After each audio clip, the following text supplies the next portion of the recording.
शेख, जोहर की नमाज खड़ी थी और मैं मस्जिद में दाखिल हुआ तो एक रिकात छूट चुकी थी।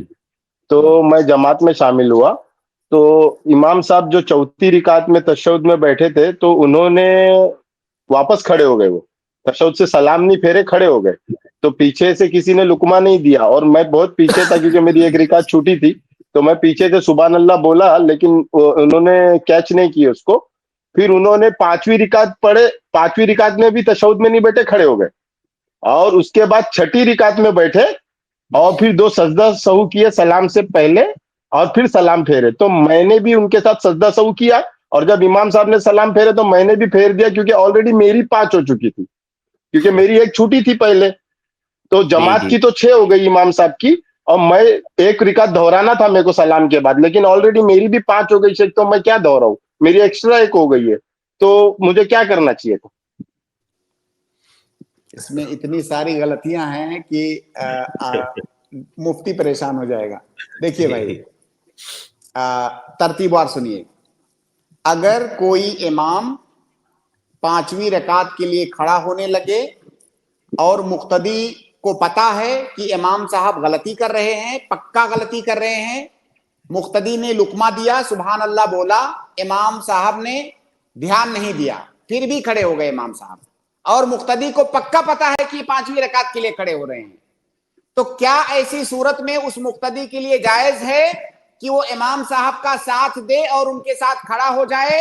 हरगिज जायज नहीं है, क्योंकि वो नमाज के अंदर एक रकात का इजाफा कर रहे हैं।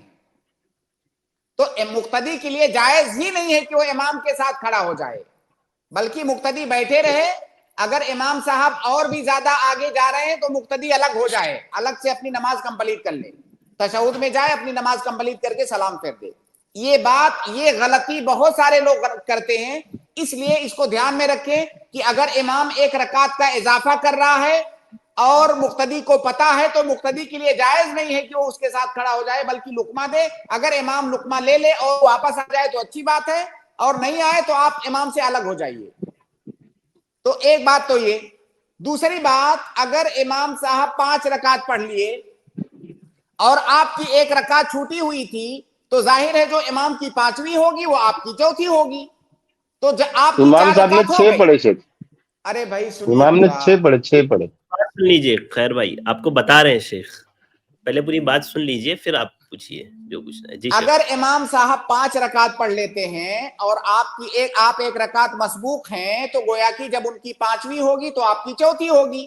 अगर वो 5 पर सलाम फेर देते हैं तब तो अच्छी बात है, आपकी 4 पूरी हो गई, और उन्होंने 5 पढ़ लिया जो कि उन्होंने गलती किया, उसके लिए वो सजदे से करेंगे। अगर आप उनके साथ में हैं तो आप भी सजदे से करेंगे, लेकिन अलग से फिर आपको एक रकात पढ़ने की जरूरत नहीं है, क्योंकि इमाम की उस गलती की वजह से आपकी 4थी रकात हो चुकी है।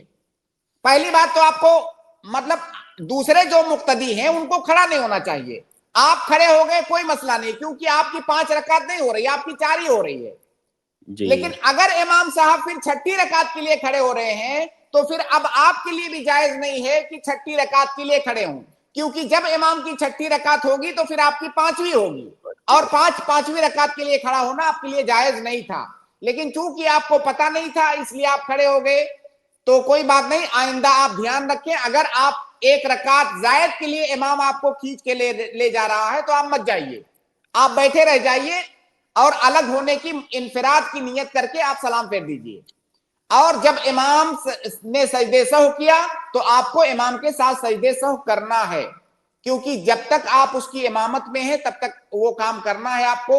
जाहिर है जब इमाम ने गलती किया, उस गलती में आप भी उसके पीछे थे, तो इमाम ने जब सजदे सहू किया तो आप भी सजदे सहू करेंगे।